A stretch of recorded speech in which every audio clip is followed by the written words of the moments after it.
Okay, so yeah, hi. Now we're going to answer this exam, the Care of Infant and Children, drills 1 and 2. So let's try kung ano yung matatapos natin for the first hour. Kasi we will be dividing it para hindi kayo masyadong mabore. Okay? So first, the midwife evaluates baby Gamo for the second time. So this is the second APGAR score.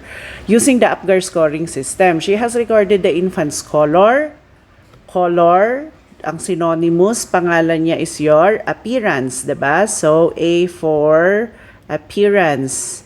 And then you have your respiratory effort, A, P, G, A, R. Kapag nagsasagot kayo ng mga APGAR questions, ganito ang gawin lagi. Respiratory effort.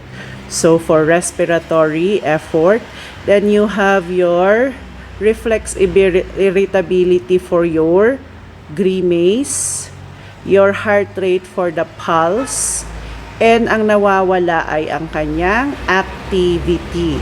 So, nawawala ang activity. Ano ang ibang term natin sa ating activity? Your muscle tone. So, your muscle tone. So, ang sagot for number 1 is letter C. Number 2. The first and most common finding in mild, so please take note the word mild, hemolytic disease of the newborn, or ang ibang tawag natin dito ay ang inyong erythroblastosis fetalis. So, your erythroblastosis fetalis.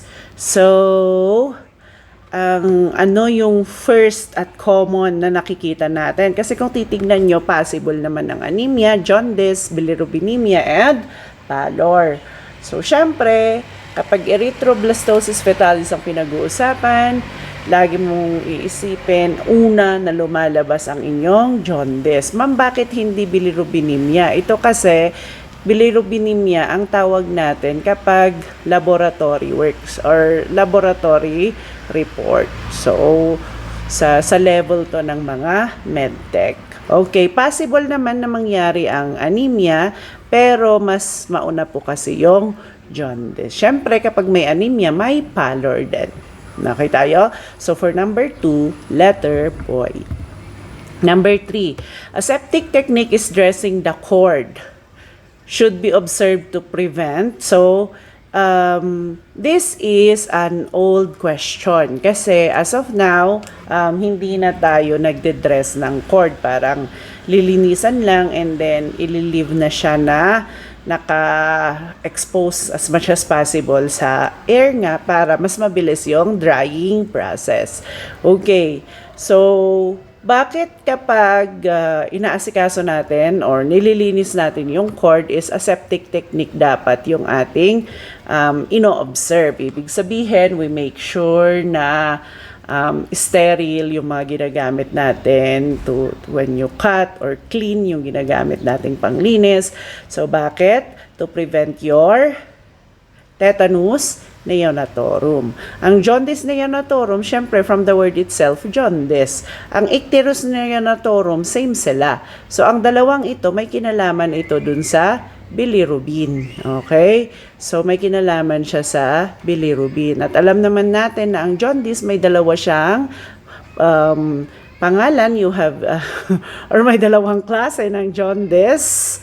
Your physiologic and your pathologic. So, kung i-review ulit natin, kapag physio, this appears after 24 hours. So, ang physio, lumalabas siya after 24 hours dahil sa immature na liver. Okay? Dahil sa immature na liver. Si patho naman, kailan siya lumalabas? Within 24 hours. So, any hour after 4 hours after birth, basta nasa loob siya ng first 24 hours after birth, tinatawag naman natin yun na patho. Kadalasan ang mga reason is may liver problem, 'di ba? There could be a liver problem, ano pa? ABO incompatibility, so may problem din sa dugo. Okay, ABO RH incompatibility. O possible din na there could be an infection. Kaya nagkakaroon tayo ngayon ng jaundice nga. Okay, so please take note doon ha, kasi lalo na tong part na to, laging lumalabas. After 24 hours, fisio. After 24 hours, fisio. Within 24 hours, pato. Okay? So, for ophthalmia neonatorum naman, ito is yung sa eyes. Okay? Nagkakaroon ng eye infection. So, kaya nga tayo nagki-creeds prophylaxis or eye care to prevent your eye infection. Madalas, ang cause ng ating eye infection ay ang cause ng ating eye infection madalas? Your mga STDs, 'di ba? Mga sexually transmitted diseases. Okay? Gaya ng gonorrhea, 'di ba? Gaya nga ng gonorrhea at ng inyong chlamydia. Okay? Gaya ng gonorrhea at gaya ng chlamydia. Okay tayo? Yes. Sige, next. So, ang sagot natin dito is tetanus neonatorum. So, pwedeng pumasok kasi si Clostridium tetani via yung mga marurumi na pwedeng maruming kamay ng healthcare provider or maruming kamay ni midwife, pwedeng maruming equipment, pangbunting or panglinis, o kapag ginamitan natin ng mga maruruming bagay, pwedeng pumasok sa blood. Okay? Sa bloodstream. At mag-cause ng tetanus neonatorum. Clear tayo? Okay tayo. Okay, sige. Number 4. So, mag-erase muna ako ha. Para naman malinis yung susunod na pagdidiscusan natin. Okay? Number 4. Which of the following measure can prevent colic to a newborn? Colic is your kilala nyo rin siya bilang kabag. Okay? So, nagkakaroon ng air sa loob ng tiyan ni baby. At dahil sa air na to, medyo masakit siya for the baby or uncomfortable. So, paano daw natin na-prevent ang colic? So, ang paglalagay ng abdominal binder is hindi na siya practice ngayon. Okay? Hindi na po siya practice. Feeling ko nga kaya nagbabinder sila noon para sexy yung mga bata, di ba? O tignan nyo ngayon na hindi na tayo nagbabinder, mga straight ang charot lang. Okay, so give lukewarm water with honey after each feeding. Actually, ang honey hindi siya nire-recommend, okay? It's not recommended to children or to infant. Kasi nga, possible na may mga lamang bacterial yan. Although, syempre, alam naman natin na ang honey is antibacterial, may antibacterial property. Pero sometimes, syempre, baka may ibang dumingay na laman yung honey. That's why it's not recommended, lalo na sa mga babies na prone pa na magkaroon ng diarrhea. So, ang pwede lang ng mga honey for them is yung mga pasteurized honey. Pero syempre, hihintayin mo na yung 6 months after before you give your honey. Next, rub the abdomen with vapor rub. Okay, so hindi rin. At saka normally, vapor rub is lalo na ngayon, used na siya for respiratory congestion. Ibig sabihin, sa mga sinisipon, yan. Ina-advise na pwede silang maglagay ng vapor rub, pero hindi sa may abdomen na area, but instead on the chest area. So, burping the baby is the best answer. So, you burp the baby every after feeding. Okay? Next, number 5. Before the infant takes its first breath, the midwife will most likely need equipment too. So, possible na this could be pwede rin naman, pasok pa rin siya sa mga new question natin. So, syempre, kapag ang midwife ang nagpaanak, bago huminga man lang si baby, dapat i-clear niya yung airway ni baby. So, sabi nyo nga, sa mga past discussion natin, pinapaside agad, diba? And then, pinapunasan yung bandang ilong, yung bandang bunganga, inaalis yung mga secretions. Para if ever na umiyak siya, hindi magkaroon ng aspiration. So, ito yung habang nasa pagkalabas sa pepe ni mother nung baby, pinupunasan na talaga yung face ni baby, lalo na sa may ilong. Kasi sabi nga ni servants nyo, obligatory nose breather ang ating mga newborn. So, they are obligatory nose breather. So, kapag na-block yung ilong nila, mahirapan yung mga yan na huminga kasi doon sila nagbe-breathe. Okay? So, number 5, letter D. Next, number 6. If the cord stump is moist, which of the following intervention the midwife should do to hasten the drying of the stump? So, kapag basa raw yung sa may pusod, ano ang gagawin mo bilang midwife para mapabilis? Okay? Hasten means to mas mapabilis yung pag-dry nung stump. So, bawal nating i-cover. Bawal i-cover kasi nga hindi magkakaroon ng evaporation. Kasi yung evaporation siya yung nagda-dry okay? Keep the stump dry. Tama. Place hot water over the stump. Magkakos ka pa ng burn. Paint the stump with betadine. Hindi na rin siya parang nire-recommend. Okay? So, the best answer is boy. Sa dati nga nating practice, ang ginagamit natin, diba, is alcohol, hindi betadine. Okay? Although, maganda kasi sa betadine, antiseptic siya. So, ibig sabihin, hindi lang bakterya, kundi pati fungi, parang nilalabanan din niya. Pinapatay din niya. Okay? So, letter B is the best answer for number 6. Number 7, the primary reason for obtaining a newborn's first temperature rectally. So, sa dating practice kasi, they take the temperature ng baby sa puwet, sa rectal. Okay? And according sa IMCI, ang ating core temperature, ibig sabihin kapag kinuha ang temperature mo sa may puwet, mas mataas siya ng 0.5 degree Celsius. Okay? So, mas mataas siya ng 0.5 degree Celsius kapag sa puwet kinukuha ang ating temperature. Okay? So, pero sa mga newborn, kung bakit kinukuha sa puwet ang temperature ay dahil ito sa letter C. To determine whether the anus is open. Chine-check nila kung walang presence ng anal atresia. Okay? Or ano ba ang ibang tawag sa anal atresia? Imperforated anus. 'Di ba? Or tinatawag din natin na imperforated anus. So, yan din yung reason kung bakit nung unang panahon, unang panahon talaga, kung bakit nung unang panahon ang mga newborn ay kinukuhanan ng temperature rectally.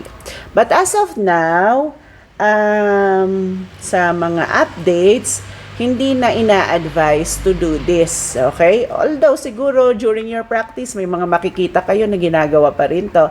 Pero generally, hindi na po siya ginagawa. So, how to check na kung if there's presence of anal atresia or imperforate anus? Hinihintay nila. Okay? So, they wait for the first 24 hours na tumae yung bata. Okay? First 24 hours, ino-observe nila kung tatae yung bata. After such, saka siguro sila magfo-further evaluation. Okay? So, hinihintay nila na tumae si baby. So, ang sagot natin for number 7 is letter C. Okay. Number 8. The administration of parenteral vitamin K. Parenteral meaning ipapadaan yan itutusok yan. Saan siya indicated? Kasi normal, administration of parenteral vitamin K is indicated for, anong sagot natin? Letter C, di ba?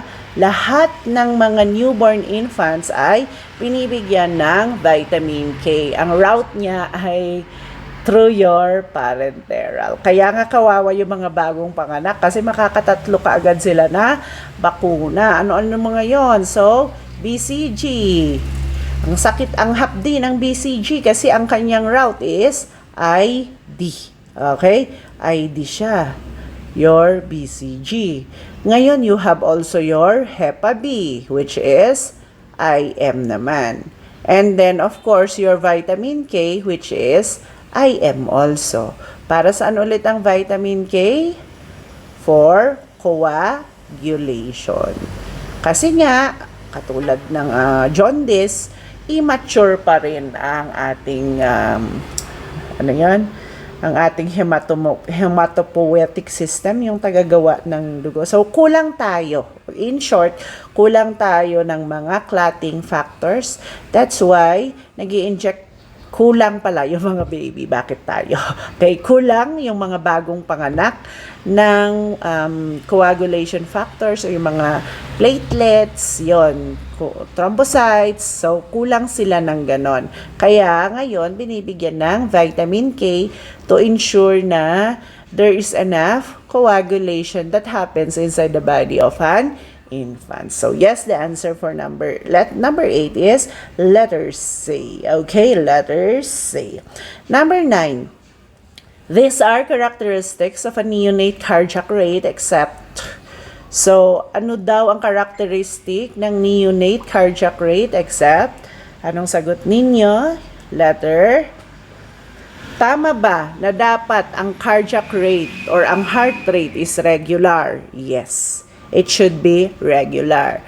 Kapag pinakinggan natin sa stethoscope, tug tug tug tug tug tug tug tug, ganon siya dapat. Okay? Tama ba? Possible ba na it will increase kapag umiyak yung baby? Yes, nagkakaroon ng tachycardia, nagiging tachycardic kapag umiiyak si baby. Okay, tama ba na it is rapid at a rate of 135? Possible, okay. Ang pinakamali kasi dito is your letter C, irregular. Ang irregular, ibig sabihin nito ay tug tug tug tug, tapos biglang bibilis siya. Tug tug tug tug tug, babagal, tug tug tug tug tug tug tug. Tapos pwede ring mag-stop. So ganun yung irregular. Hindi pwede na maging irregular ang cardiac rate or ang heart rate. Kasi ibig sabihin, meron na siyang sakit kapag irregular yung cardiac rate.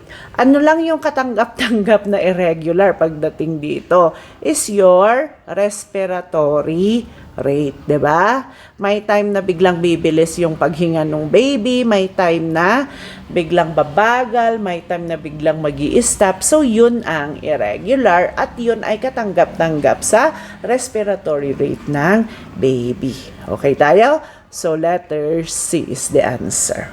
Hindi siya pwede sa cardiac rate, pero characteristic yan ng respiratory rate. Next, number 10. Caution should be considered in the administrations of oxygen to preterm newborn. So, ang keyword nyo, preterm newborn, kailangan kang mag-ingat sa pagbibigay ng oxygen. Bakit? Kasi it will affect, napag-usapan na rin natin to before. Kapag kasi preterm yung ating mga newborn at binigyan natin sila ng high concentration ng oxygen, possible na magkaroon sila ng problema sa mata, which is called your retinopathy of prematurity. Okay? So, yung retinopathy of prematurity. So, nagiging toxic yung oxygen sa kanilang retina. Okay? So, retinopathy of prematurity. Or, tinatawag din nila yan na retrolental fibroplasia. Okay? Retrolental fibroplasia. Sa level natin, this could, parang interchanging lang siya. Siguro sa medicine part, there is a difference between the two. Pero, nevertheless, same na eye ang apektado. Okay? Same po na mata ang apektado kapag nagbigay tayo ng mataas na concentration ng oxygen sa mga preterm baby. Okay? Next, number 11. Immediately after the baby is placed on the crib with head lower than the trunk, this is in order to, bakit natin tinitrendelenburg ang mga baby. Anong sagot natin? Letter dog. Okay? Kung yung ulo, parang nagganyan tayo. So, ayan yung katawan niya. Tapos yan. So, gusto kasi natin, through the help of gravity, ma-facilitate yung ating drainage. Okay? Magdidrain na ganyan, papasok sa kanyang throat na area, and then lalabas sa bunganga. Okay? So, syempre, magfa-facilitate kayo ng drainage. Dapat hindi ka kakain, ha? Dapat sakto lang. Kumbaga, bago kumain, you do na your facilitating ng drainage. Bago sumuso si baby, gawin nyo na ito. Okay?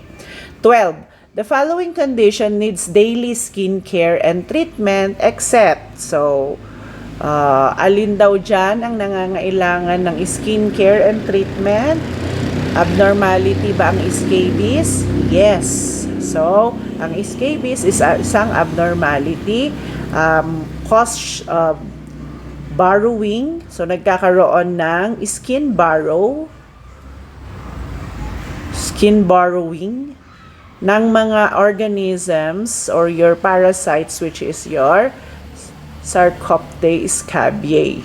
Okay, Sarcopte scabiei. So, yan, nagbabarrow sila. So, kailangan dito sa kapag may scabies, yung bata or sino man sa bahay, dapat nagkakaroon tayo ng treatment. So, tinitreat ang mga to. Okay? Impetigo, tinitreat din yan. Diaper rash, pwede, or nililinis. Okay, to make sure na maalis yung mga irritants kagaya ng ihi, ng tae. Yan, so dapat nga advisable talaga na kada pupo or kada ihi sana ng baby is winawash natin. Okay, or pinupunasan with mga wipes na may water. Kaya nga umuso ang wipes kasi nakakatulong siya para maiwasan ang diaper rash. Kasi napupunasan yung mga ihe na dumikit doon sa skin. Alam ko naranasan nyo na to na kapag hindi ka nagpunas ng maigi, tapos medyo tumagal-tagal, makakaranas kayo ng kate down there. Kasi nga, irritating din ang urea, yung meron sa ating ihe. So, the best answer here is your milia. Your milia, kusang mawawala din yan habang as the days goes on. So, importante na may daily care pero it doesn't mean na kailangan niya ng treatment. While the others, depende sa si diaper rash, depende kasi sa degree kung kailangan niya ba talaga ng treatment. But for the two, the scabies and impetigo, kailangan nila talaga ng treatment. Okay? Number 13. At home, when the midwife observes the baby to be suffering from trismus or lockjaw, your lockjaw is the pathognomonic sign ng inyong tetanus, 'di ba? Okay. So, pathognomonic sign yan ng inyong tetanus. Okay, ngayon, at home, when the midwife observes the baby to be suffering from trismus, she should, letter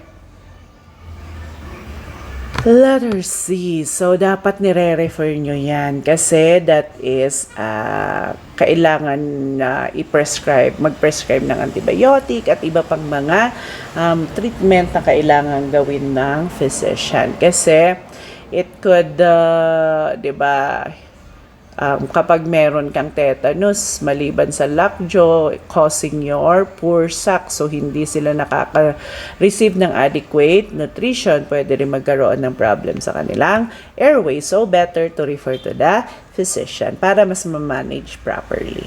Number 14.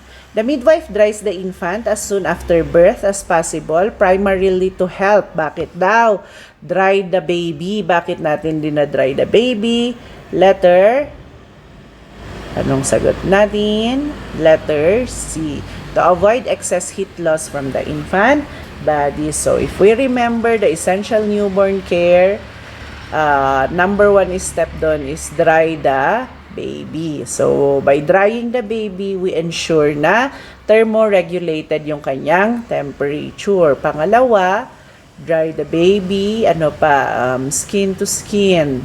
So, ilalagay natin siya sa abdomen ni mother in prone position para yung init ni mother matransfer din kay baby. Tapos, ito na yung clamping and cutting of your cord. So, clamping and cutting of cord. Okay? Clamp and cut your cord. And lastly is non-separation ng baby at ng mother. Okay? Non-separation of the baby and the mother. So, letter C. Number 15. Which of the following is considered to be the most important immediate newborn care naman to? So, immediate care of the newborn. Okay, letter boy. Okay, in the INC or immediate newborn care, establishment and maintenance of respiration is very important. Kaya nga noon pa is during our time, kapag nagjo-duty kami, we do your suctioning. This is under the INC protocol. Okay, may mga bansa na they are under the INC protocol pa rin. Sabi, mga around 2017 yata yon. So, may feedback kami sa mga naging reviewees na pumunta sa ibang bansa and they say na they are still practicing your INC. Okay? So, that's in the Middle East. Pero syempre, that's 5 years ago. So, baka ngayon, nag-upgrade na rin sila. Number 16, vitamin K is given intramuscularly of the following muscles. The midwife should inject vitamin K. Saan ini-inject ang vitamin K? Sa mga baby, sa inyong vastus lateralis, of course. Or the anterolateral aspect of the thigh. Okay? So, tandaan, anterolateral aspect of your thigh. Baka lang kasi hindi vastus lateralis ang isulat nila. Ito biglang isulat. At least you are aware. The anterolateral aspect of the thigh. Okay tayo? Next. Number 17. If the baby is born with jaundice, your immediate intervention as a midwife is to... So, anong immediate intervention natin? Kapag born siya with jaundice. So, born with jaundice, meaning this is pathologic kasi hindi siya lumagpas ng 24 hours. So, it's a pathologic jaundice. At kapag ganito, anong intervention natin? Siyempre, refer the baby to the physician. We should refer the baby to the physician. Next, number 18. An infant whose mother has a premature rupture of membrane should be observed closely for. So, kapag may PROM, yung nanay niya, yung nanay nung newborn, so ano ang i-observe natin dapat sa baby na ito? So, we should observe the baby for infection. Okay? Lalo na kapag asymptomatic yung baby. So, dapat after 48 hours, magpa-CBC. Okay? So, by 48 hours, do your you will expect na magpapa-CBC yung doctor, hindi pala ikaw. Okay? So, you would expect na magpapa-CBC yung doctor. Okay? To verify lang kung there's a presence of infection. 19. The following observation is the neonate will need immediate referral except daw. So, alin dito ang hindi naman niya kailangan na i-refer mo kaagad sa doktor. Okay? So, letter A, loose stool on the second and third day of life. So, gusto natin to actually. This is good kasi nga dumudumi yung baby. Okay? At ibig sabihin, loose stool, so si mother ay breastfeeding. More or less breastfeeding. Kasi kapag breast milk, ang stool dyan is loose. Unlike kapag sa inyong formula milk, which is mas matigas yun. Okay? So, ano na nga yung nahahanap natin sa formula milk na nagkokos para maging matigas ang tae ng mga baby or casein. Okay, 'di ba? Itong si casein yung hindi siya ma-digest. Okay? Not easy to digest si casein. Okay? Not easy to digest. Mahirap i-digest si casein. Okay? So, ganon. Excessive mucus secretion or your fractured clavicle. Okay, so sino kaya dito ang hindi mo kailangang i-refer? So kapag fractured clavicle, nire-report mo yan. Okay? So you have to report it para ma-manage. Excessive mucus secretion, you report it also para magbigay siya ng order ng pag-suction. Okay? Absence of meconium, you report this also para for further evaluation ng baby. So, alin dito yung good or normal lang at hindi mo kailangang i-report kay doc your loose stool on the 2nd or 3rd day of life. Okay? Next, number 20. The principle of care for the premature are, so alin dyan ang kailangang ginagawa sa mga premature natin? So, what's the principle when we care for premature babies? Of course, lagi niyong iisipin sa essential newborn care. So, of course, under the essential newborn care, lahat ng baby is, ang priority na natin sa kanila, sa mga baby is your thermoregulation. So, same with our premature, lalo na tong mga to kasi hindi, kumbaga, mas kulang sila sa mga vernix gaseosa, kulang sila sa mga, kumbaga, kulang sila dun sa mga, lalo na yung sa brown fat, so kulang sila nun. So, actually, medyo maraming vernix gaseosa pala ang mga premature. So, more on brown fat. So, yun, kulang sila sa mga brown fat. Yun. So, letter C is the best answer. Okay? Maintain body normal temperature. If you maintain the normal body temperature, medyo mababawasan yung possibility na magkaroon ng infection kasi nga kapag thermoregulated, mas magmamature yung ating mga organs sa loob ng katawan ni baby. Gentle and minimal handling, this is not dapat nga naka-kangaroo care, so dapat lagi siyang bit-bit ni mother, 'di ba? To make sure na yung kanyang thermoregulation is regulated. And ayaw din natin ng infant formula. Okay? Breast milk pa rin tayo dapat. Okay? Your breast milk. Okay, next, number 21. Which of the following causes can affect the regular milk supply of the mother? So, which of the following causes can affect the regular milk supply of the mother? So, di ko alam kung na-discuss ko na sa inyo, but normally kasi, your oxytocin, which causes milk letdown, diba? Siya yung responsible for milk ejection or milk letdown.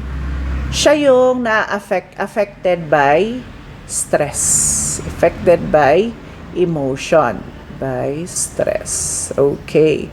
So, normally, kapag naging anxious, nagkaroon ng feeling of anxiety si mother, affected si oxytocin. So, hindi na niya, kumbaga, babagsak yung production, tapos, hindi siya makakatulong ng maigi sa milk ejection.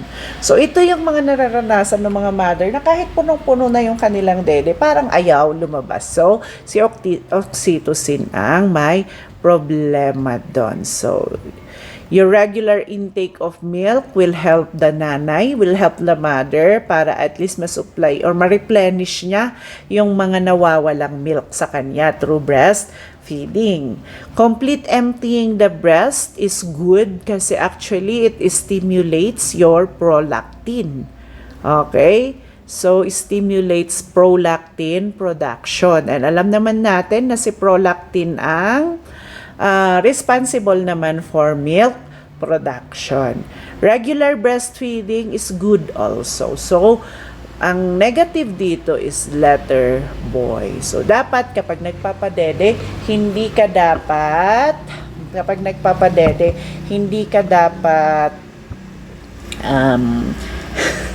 hindi ka dapat na-stress, hindi ka dapat anxious. So, dapat yung mga tatay, supportive sila during this time. Okay? Number 22. If mothers have sore or cracked nipples, the midwife should advise the mother to do the following except. Okay? If mothers have sore or cracked nipples, the midwife should advise the mother to do the following except. So, anong gagawin kapag sore ang nipple? Letter A, do not feed the baby. Maling-mali ito, ha? So, do not feed the baby is very wrong. At ito yung hinahanap ng question, 'di ba?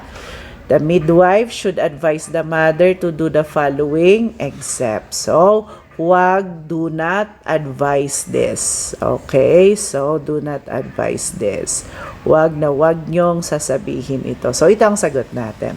Letter boy, leave a drop of milk in the nipple after feeding because it helps to crack to heal. Yes, this is true. Okay, expose the nipple to air. Yes, kasi kapag basa yan, tapos nilagyan, nagbra ka pa, nakulob siya. So, ang tendency, lumalambot yung skin, mas madali siyang masugat. Okay? Do not use soap for washing the breast because it will cause dryness. Yes din. So, ang washing ng breast, sakto na lang ang water. Okay lang ang water. And syempre, kapag yung regular na naliligo kayo, doon nyo siya wina-wash na ng soap. So, enough na yon. Okay? Normally kasi, ang advice is, kada magpapadede ka, you wash muna sana your breast. Okay? Lalo na kapag galing ka sa labas, or galing ka sa kung saan man. So, you have to wash your breast. At hindi naman kailangan na soap and water. Enough na yung soap and water kapag ikaw yung naligo. So, every magpapadudo ka, you use water. Okay? So, the best answer or ang hindi dapat natin ina-advise as healthcare professionals is letter A. 23. Which of the following accounts for the greatest percentage of calories in the breast milk? So yes, our breast milk contains carbohydrates, fats, and your protein. Meron ding mga cholesterol dyan. Yun yung ating mga AHAs, yung mga AHAs, your linoleic acids, yon. So, arachidonic acids, so mga yon, yung mga pampatalino na component ng ating breast. Now, your carbohydrates, okay, so it's basic naman sa ating, anong tawag doon? Basic sa ating nutrition na ang carbohydrates, ang nai-yield niyan is 4 calories. Okay? For calories. For fats, ang nai-yield niya ay 9 calories. And for protein, ang nai-yield naman as 4 calories. So, sino ang greatest percentage of calories sa breast milk is still si fat. Okay? Si fat pa din. 24. The following are the composition of breast milk. Okay. So, mali na yung casein kasi ang casein is sa cow's milk or your formula milk. Okay? So, mali na po si casein kasi casein is cow's milk or formula milk. It contains more lactose, could be. There is not a large amount of iron or your ferritin. Okay? Sakto lang kasi ang laman na iron ng ating breast milk. Okay? So, sakto lang yung laman niya. Na kayang isupply yung pangangailangan ng baby on the first 6 months. Kaya nga after 6 months, you do now your supplementation. After 6 months, we do now your supplementation. Okay? It does not contain the correct amount of salt, calcium, and phosphate. So, does not ba? Okay. So, this is not also correct kasi it does contain. Okay? Yun yung miracle ng ating breast milk kasi lahat ng components na laman niya is sakto lang. Now, si letter boy, more galactose kasi. Okay? More galactose ang laman ng ating breast milk. So, the answer ngayon is letter C. Yan yung tama. Okay? Siya yung tama. Number 25. Breastfeeding exerts a contraceptive effect as it increases the mother's level of which of the following hormones. So, alin dyan ang ini-increase ng breastfeeding? Malamang, di ba? Meron tayong dalawa for the breastfeeding. One is your prolactin and then two is your oxytocin.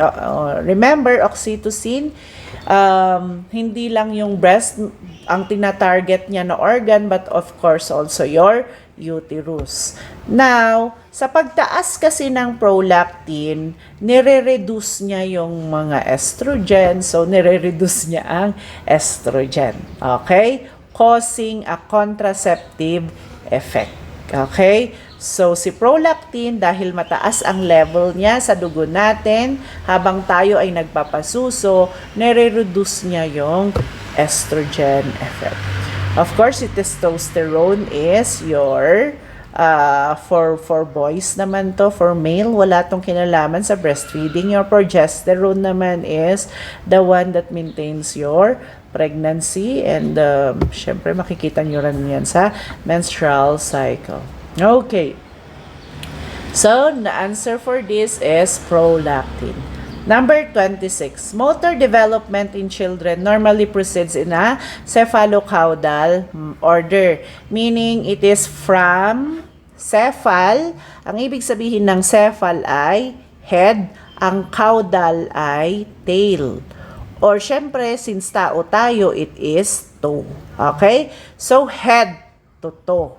So, alin doon ang kaparehas ng head to toe? Letter A, head to lower extremities. Okay? Proximal, ang ibig sabihin naman ng proximal ay center. Ang distal ay ang inyong extremities. So, from the trunk or chest to your fingertips, mga ganun naman. Pag proximal, distal. Pag gross, ang ibig sabihin ng gross, large movement. Okay? So, your large movement. Kapag refine naman yung smaller movement. Okay.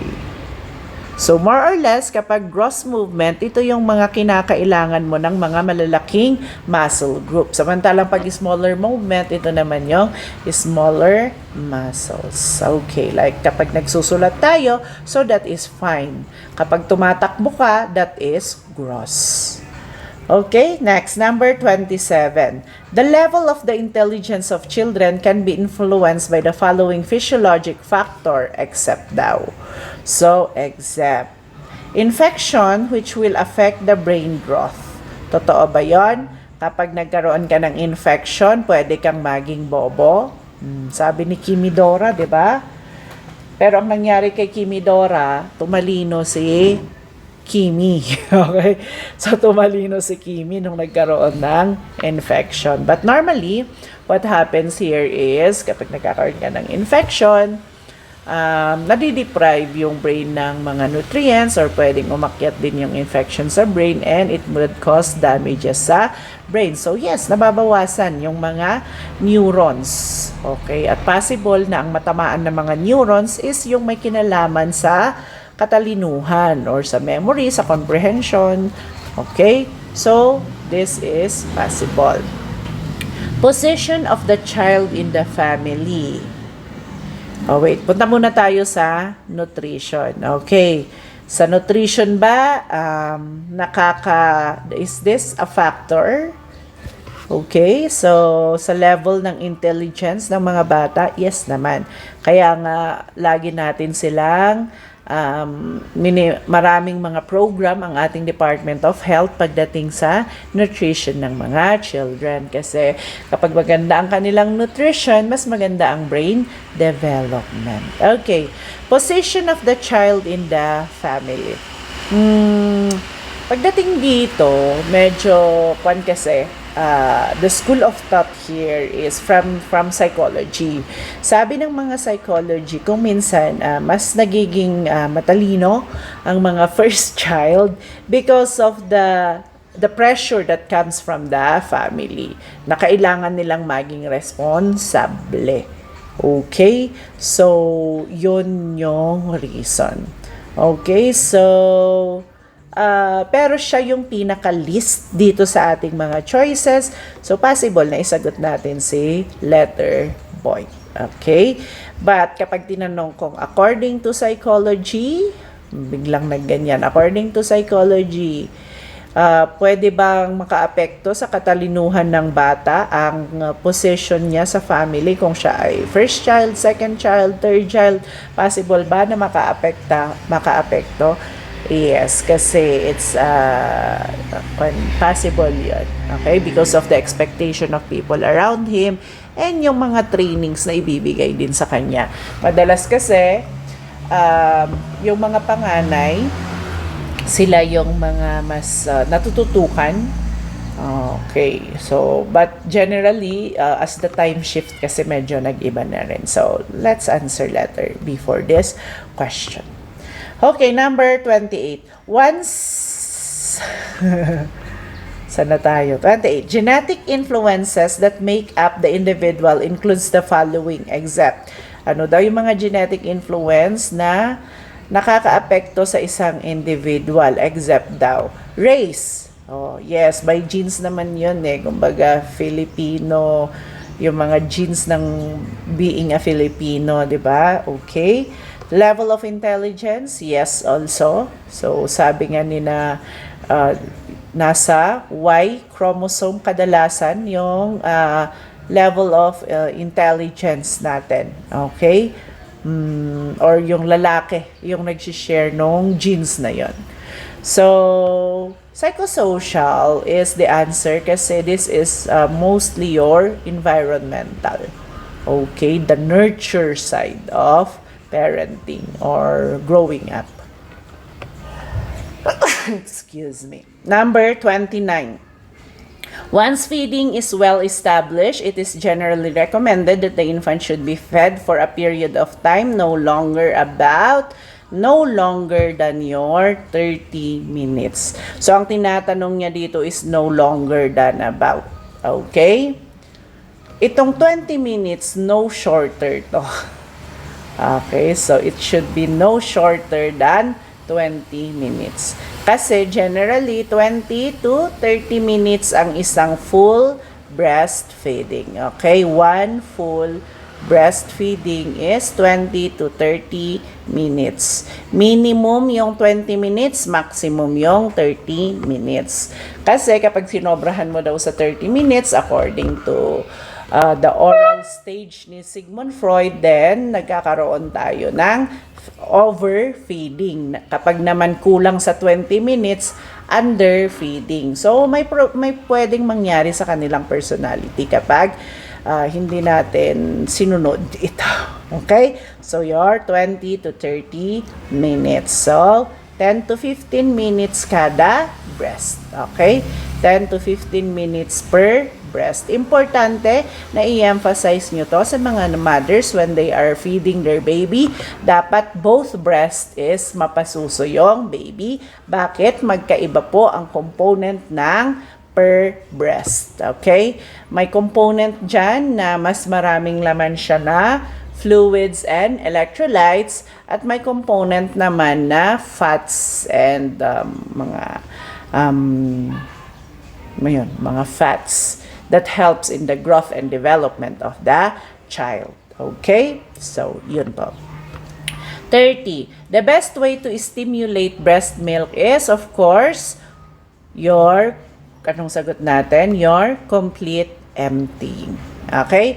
So, kapag nag-empty kasi ang breast, ang nangyayari dyan, kapag nag-empty ang breast, masisignal niya si prolactin. Signals your prolactin na, uy, magtrabaho ka na, kailangan mo nang mag-produce ng milk. Okay? Signals prolactin to produce milk. Okay? So, that's the best way to ubos na. Sabi nila, uy, ubos na, wala nang laman yung aming mga milk ducts. Kailangan mo nang magtrabaho para magkaroon kami ng laman. That's why the best way to stimulate breast milk is your complete emptying.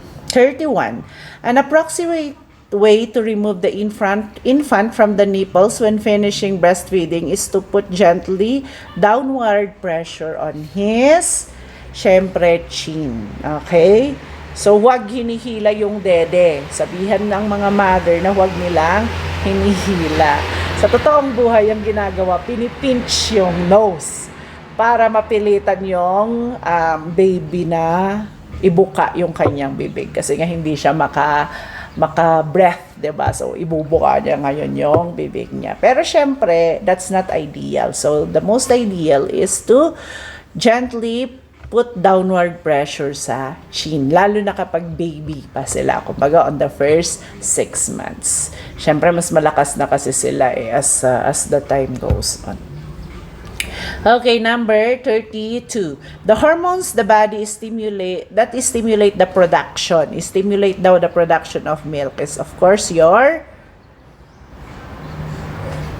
prolactin. Yes, and so ano daw yung mga hormones involved in production of milk?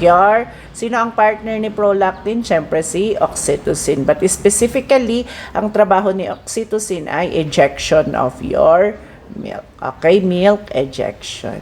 At siya ay affected ng stress, ng emotional state ng isang nanay. Kaya kung minsan, kung walang napoproduce na milk si mother, maliban sa siguro hindi siya nagsasabaw, it could be because she might under stress. Ganun. Baka under siya ng stress. Number 33. When an infant has mild diarrhea, the mother should be told to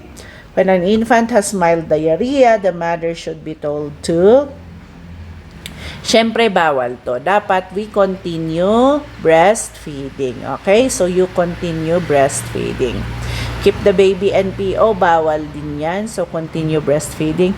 Give anti-diarrheal tablet and antibiotic. So, depende. Siyempre, according to the doctor pa rin to. According to doctor. And lastly, continue breastfeeding is our best option here. Okay, so that's the best answer.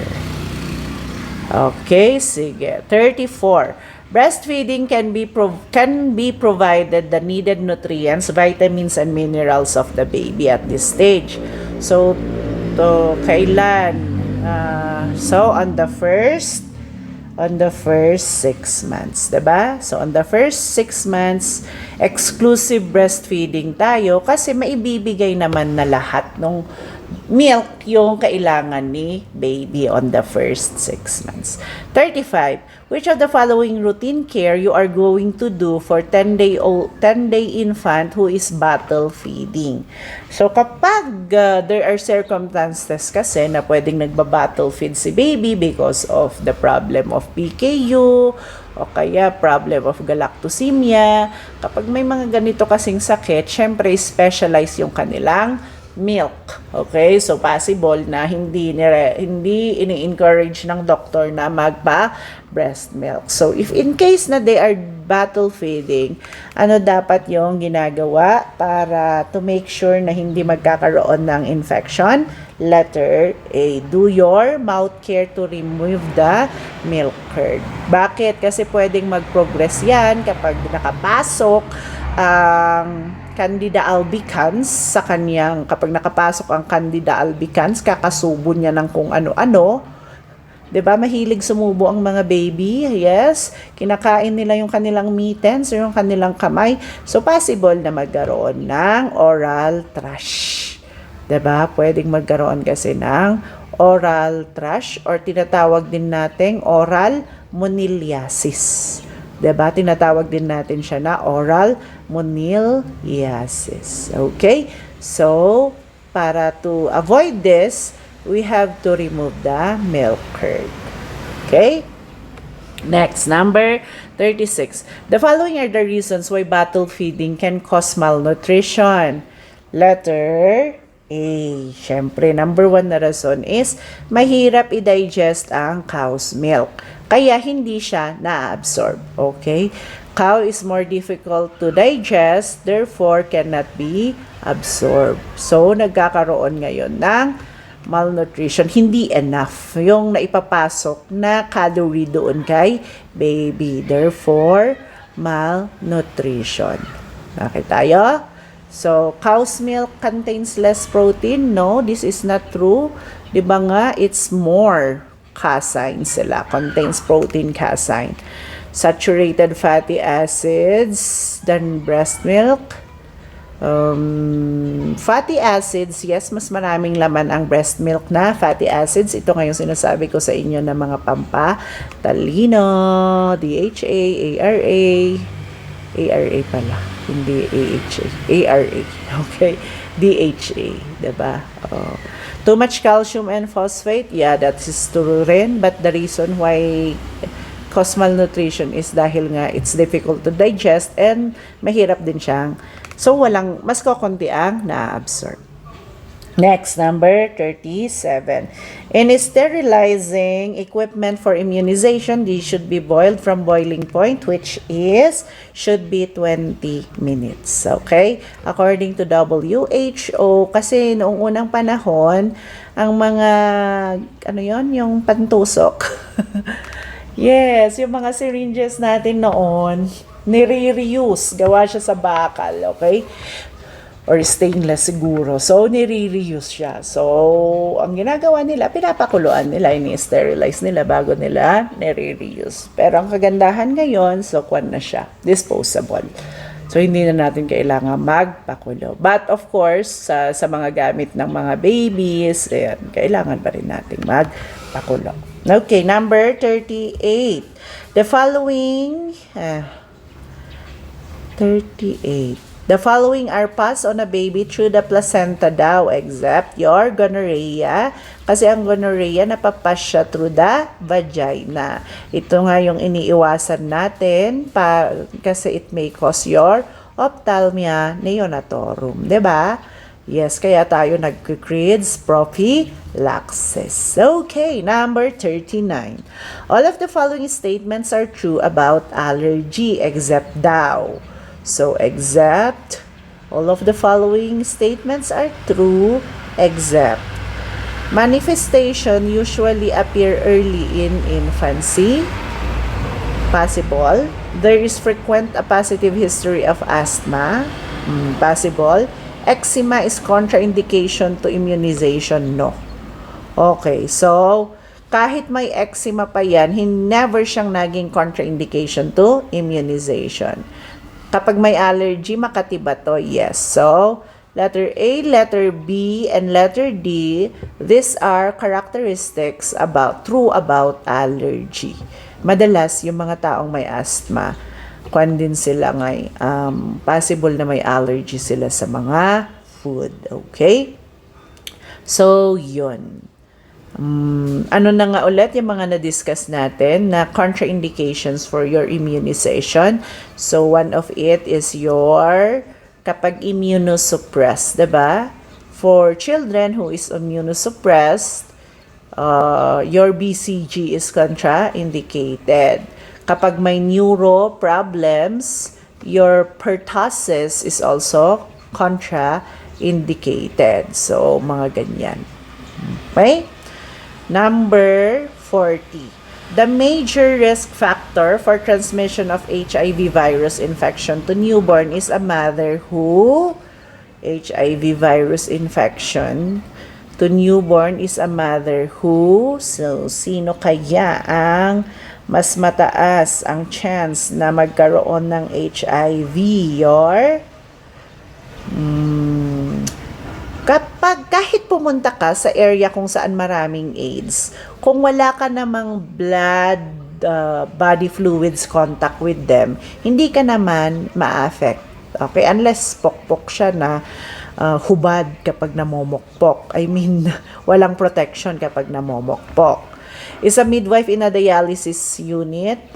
Kung hindi mo sinusunod yung mga protocol para ano yun? maiwasan ang needle prick injury, and then, so, more or less, possible siya kapag merong needle prick injury siya lagi. Sobra namang napaka-incompetent kapag lagi na lang siyang nagkakaroon ng needle prick. Okay? Receiving blood products. Ang mga blood products natin as of now is laging mini-make sure na walang kasamang sakit yung mga yan. Kaya safe pa rin. So, ang mataas ang risk is pag ikaw ay drug user. Kasi syempre, kapag bangag, okay? So, kapag bangag na yung tao, and then, possible na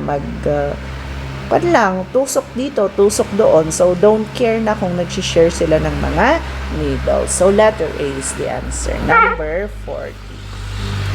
41.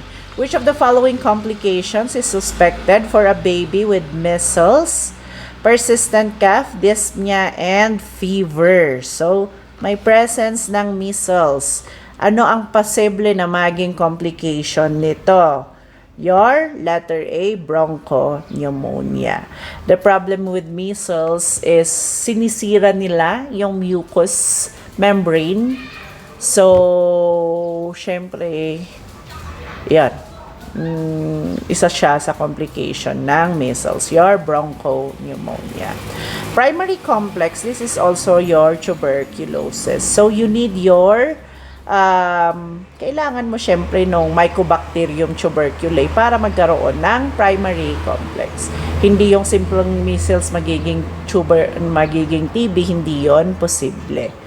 Bronchitis naman, or inflammation of your bronchi, not necessarily, kumbaga medyo manageable pa to. Asthma is also not, hindi siya affiliated or hindi siya connected with your measles. So, the best answer is bronchopneumonia. Another thing with measles is diarrhea. Kapag nagkakaroon ng measles ang tao, so possible din nagkakaroon ng diarrhea. Okay? Number 42. Which of the following is not a manifestation? So, ang tinatanong is not a manifestation of tetanus. So, ano ulit ang causative agent ng inyong tetanus? Your bacteria, specifically si Clostridium tetani. Okay. Ano naman yung Clostridium na nakikita sa lata ng sardinas? Your Clostridium botulinum, causing your food poisoning. Okay? Si Clostridium tetani, mas sa soil naman ito tumitira. Kaya kapag nasusugat ka, dapat hinuhugasan mo para mawala ang lupa na pwedeng may laman na Clostridium tetani. So, mouth is clenched or your lockjaw. Okay? So, this is your pathognomonic sign ngayon ng tetanus. So, it's a pathognomonic sign of tetanus. Heavy spasm in the body becomes still possible, yes. So, refusal to suck, yes. So, hindi kasama masyado ang cough, fatigue, and fever. Okay, so yung nagpamali kasi dito is the fever. Normally kasi, walang lagnat si tetanus. Okay, it's afebrile. 43. Which of the following are not contraindication to immunization? So, alin daw ang hindi contraindication to immunization? Tapos biglang sabi niya, except. So, ang hinahanap mo dito ngayon, since except, not, pareho silang negative. So, ang hinahanap mo ngayon ay positive. Alin sa mga sumusunod ang contraindication? So, kinancel na natin yon. So, which of the following is a contraindication to immunization? Your convulsion. So, bawal kapag nagkaroon ng convulsion. Ano ulit yung ano yung immunization na bawal sa convulsion? Your pertussis. Okay, your pertussis. Bawal siya sa convulsion. Okay tayo? 44. The immunity developed by a child through antibody formation because of having the disease is natural siya. So, meron tayong dalawa, natural. Nagkaroon siya ng sakit, kaya ngayon ay nagkaroon siya ng antibody. Develop having the disease. So, it's not passive kasi hindi lang naman ipinasa sa kanya. Katawan niya mismo ang gumawa. So, letter dog. Okay? Number 45. It is an acute contagious disease characterized by local inflammation with fibrous formation of mucous membrane of the upper respiratory tract is called, ito yung sinasabi ko, fibrous formation of the mucous membrane na makikita mo sa upper respiratory tract. It's your diphtheria caused by your bacteria, specifically Corynebacterium diphtheriae. Diba? Corynebacterium diphtheriae. Okay, Corynebacterium diphtheriae. Okay, 46. Tuberculin test as done to detect cases of your, syempre, tuberculosis. Okay, tuberculosis yan. Next, 47.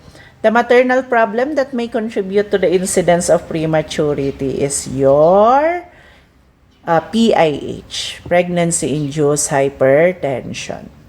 48, a highly communicable disease caused by virus recognized clinically by muscle weakness and paralysis. Of course, your poliomyelitis. Pertussis is your whooping cough, diba? So, whooping cough yan. And TB, very familiar na kayo dyan. Okay, number 49. Brain damage due to birth injury is common in, syempre, kapag mahaba ang labor. Okay? Prolonged labor. Number 50. The main disease being eradicated by the declaration of National Immunization Day or your Patak Day is your polio. Normally, sa mga past is polio. Pero ngayon, meron na ring measles. So, yun. Okay? So, the answer here is number 50 is polio. So, yun na muna for our part 1.